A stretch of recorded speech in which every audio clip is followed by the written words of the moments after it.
Hi, welcome to Family Sociology. We're going to begin with Chapter 1, What is Family? Now this is going to be done in two parts, and this is Part 1. The material in this chapter provides the groundwork for studying the family. We're going to explore the various definitions of family, and it's important for two reasons. First, since individuals have a diverse understanding of family membership, and it's helpful to provide a common basis for our class and for any discussions. And secondly, as a student choosing to take this course, you will often find work in social service occupations, and many of these service providers have their own official definitions of family, which govern eligibility. So it's helpful if you have some awareness of the challenges and implications of drafting these definitions. For example, you can go visit a family in the hospital, but who is considered family from the hospital's perspective? And is it different if you're visiting a family member in prison? Are their definitions of family different? What about applying for family benefits? This chapter also explores various theoretical approaches to family and introduces an important concepts and terminology. Theory can throw light on the rationale behind current social policies, such as who gets family benefits.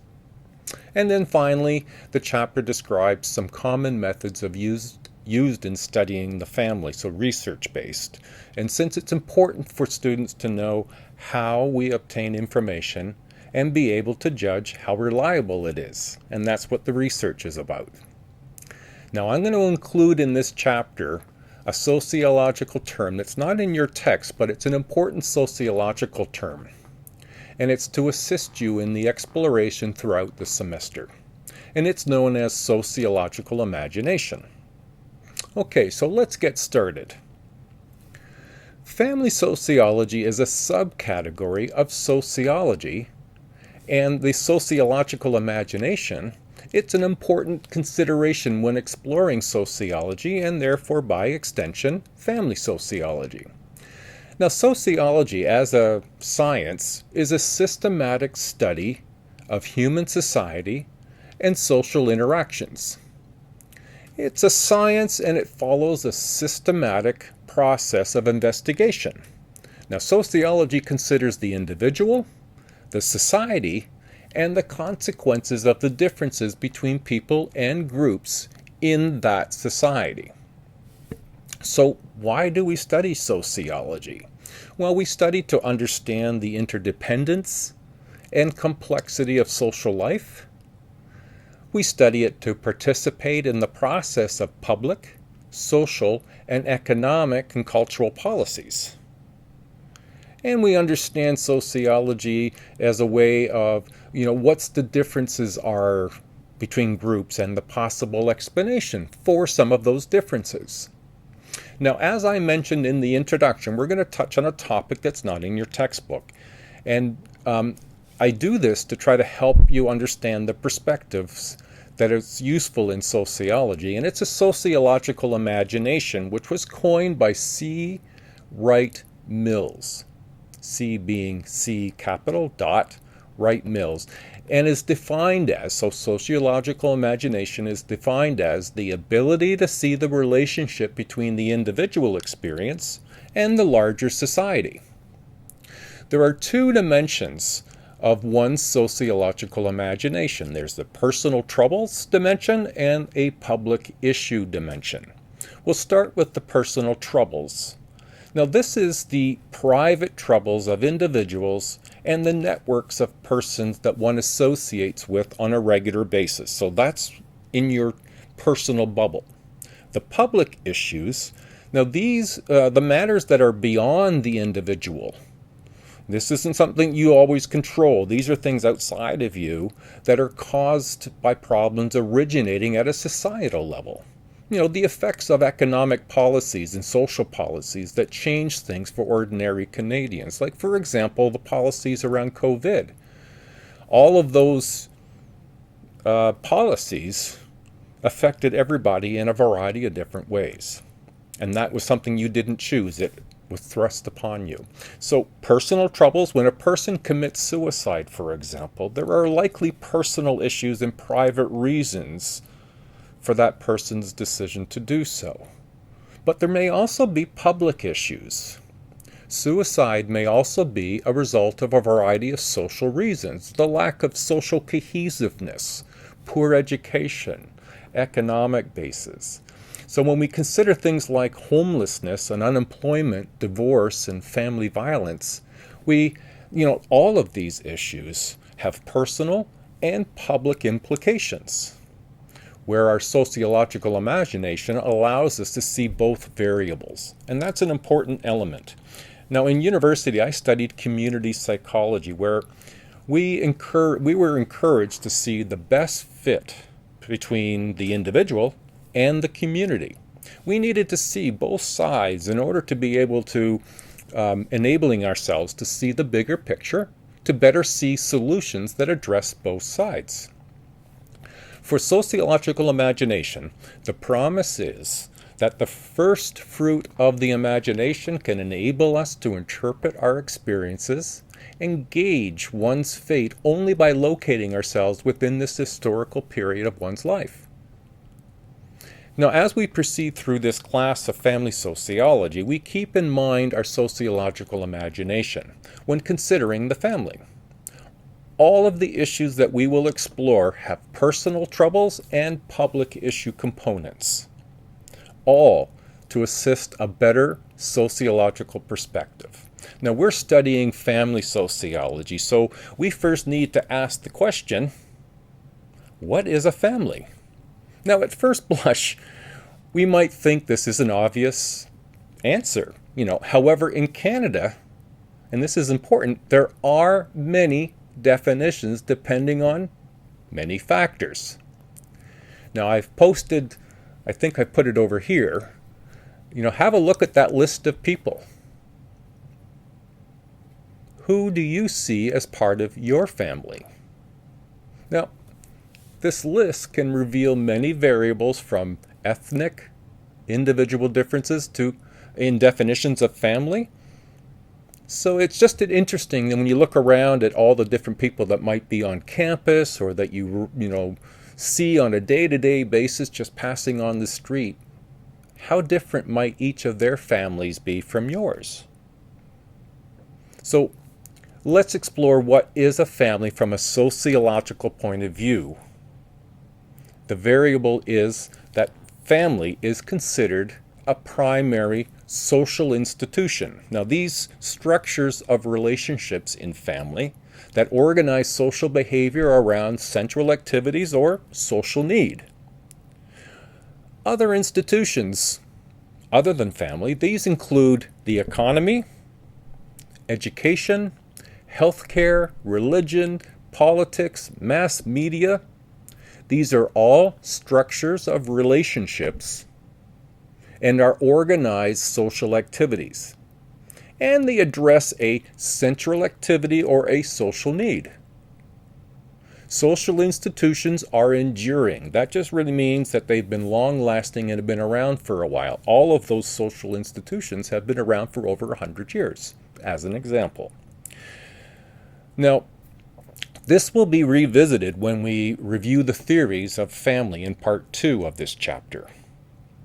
We'll look at the structural functionalist, which is the first theoretical view of the family, considers the family as a structure like other structures, and it performs specific functions.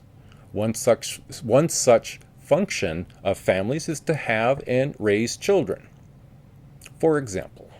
All right? So to further clarify our definition of family, we need to consider two terms. First, there's a term that's known as household. Now, you've no doubt heard the term, but this is where people who occupy the same dwelling, one or more families, a single person, a group of related or unrelated people, grandmother, apartment roommates, brother, sisters. There was a time in our history that this was the definition of family. The other term to be aware of is known as communal living. A group of families with shared beliefs share resources, money, clothing, food, and work is done for the benefit of the community. The community takes precedence over the family. Now, definitions of what a family is and how it functions in society have changed over time and place. What a family has been expected to function as in different times or in different cultures is not all the same and has all grown or evolved over time. A variety of legal definitions exist, but there's no fixed legal definition, as the definition often changes because family changes over time. Government regulations determine family for such services as medical and family benefits.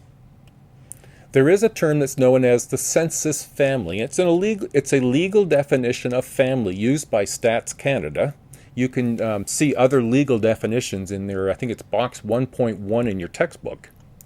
Common law spouses, single parents with one child, and same-sex couples are all considered families under various laws and legal definitions. Stats Canada, the Census Family, Correction Service Canada, Air Canada, the Vanier Institute for Family, the Children's Aid Society of Toronto, they all have their own definitions of family. Now, other than the legal, there are social definitions of family. Various groups, including religious organizations and ethnic groups, have definitions of family. Hospital visitation, churches, and religious organizations, for example. And in spite of the definition difference, two basic concepts still emerge. Now, you've probably heard both. One is the nuclear family, a family consisting of a husband, a wife, and their children. It's often called the standard North American family, and it forms the basis of what advocates call the traditional family values. Now, family orientation is families that are born into and raised in. So your family of orientation is your mom and dad and your siblings. The family of procreation is formed through marriage or cohabitation. So when you get married or you live with somebody and have children, that's your family of procreation. Then the second group, nuclear being the first, the second is what's called the extended family. It's the nuclear family and all other relatives, the extended family network. It's also known as kinship. Now, the third level of definition, you can see where having a clear definition of family in Canada is very difficult. So the third level are what's known as personal definitions of family, and in some cases, close friends are considered family members, even a pet in some cases. In cases of conflict, like divorce, a family member may not be considered as belonging, even though he or she may be a blood family member. And then there's the intentional family, a family whose members, though they're not related by blood or by marriage, they call themselves a family. They may share a residence or common lifestyle. Decision to join one often arises out of the human need for companionship and emotional connection that comes from shared experiences. Okay, now that's been a quick beginning of just what is a family, and I'm hopefully you're seeing that, you maybe came in thinking family was pretty straightforward, and it probably is in a lot of ways in a lot of the content, but there's a lot of variation of what is a family.